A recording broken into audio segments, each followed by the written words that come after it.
C'est une affaire qui a bouleversé les Français, la disparition de Delphine Jubilard. Son mari a été placé en garde à vue. Qu'il a été mis en examen pour homicide volontaire. Il vient d'être placé sous mandat de dépôt.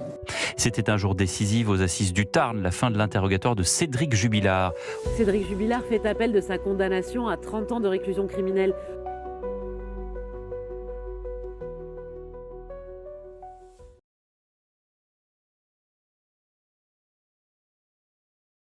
Une nuit d'hiver, une maison silencieuse, 2 enfants qui dorment et une femme qui disparaît sans laisser la moindre trace.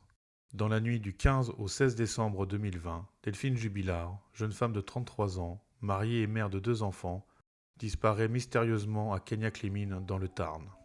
Son corps n'a jamais été retrouvé. Aucune preuve scientifique directe n'a permis d'établir avec certitude ce qui s'est passé. Pourtant, son mari, Cédric Jubilard, est inculpé, incarcéré pour meurtre sur conjoint et condamné en première instance à 30 ans de réclusion criminelle. À ce jour, l'affaire est toujours en procédure d'appel. Une affaire qui continue de marquer les esprits, tant par ses zones d'ombre, ses incohérences et les nombreuses questions qui demeurent sans réponse. Commençons par la présentation des protagonistes et de leur lieu de vie.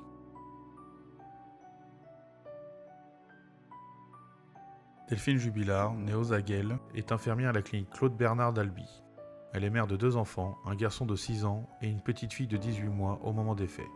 Elle est mariée à Cédric Jubilard, plaquiste. Delphine et Cédric sont ensemble depuis 2005. Le couple, âgé d'une trentaine d'années, vit dans un pavillon situé à Cagnac-les-Mines, en proche banlieue d'Albi. Ils sont primo-accédants de cette maison depuis 2014.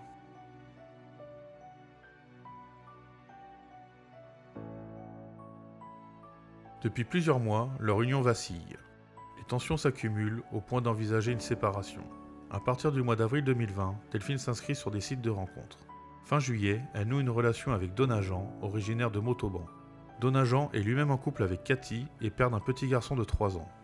La relation entre Delphine et Donajan évolue rapidement. Des projets de vie commune sont évoqués. Dans la nuit du 15 au 16 décembre 2020, Delphine disparaît. Selon Cédric Jubilard, elle aurait quitté le domicile en pleine nuit pour promener les chiens. Dès le lendemain matin, une vaste opération de recherche est déclenchée. Gendarmes, bénévoles, drones, chiens pisteurs, les environs sont fouillés méthodiquement. Mais malgré l'ampleur des moyens engagés, aucune trace de Delphine Jubilard n'est retrouvée.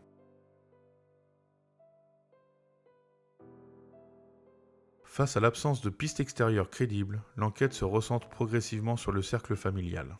Les enquêteurs relèvent des incohérences, des témoignages évoquent un climat conjugal tendu et les soupçons s'accumulent. En juin 2021, Cédric Jubilard est mis en examen pour meurtre sur conjoint et placé en détention provisoire. Malgré l'absence de corps et de preuves scientifiques formelles, la justice estime disposer d'un faisceau d'indices. Aujourd'hui encore, l'affaire Jubilard divise.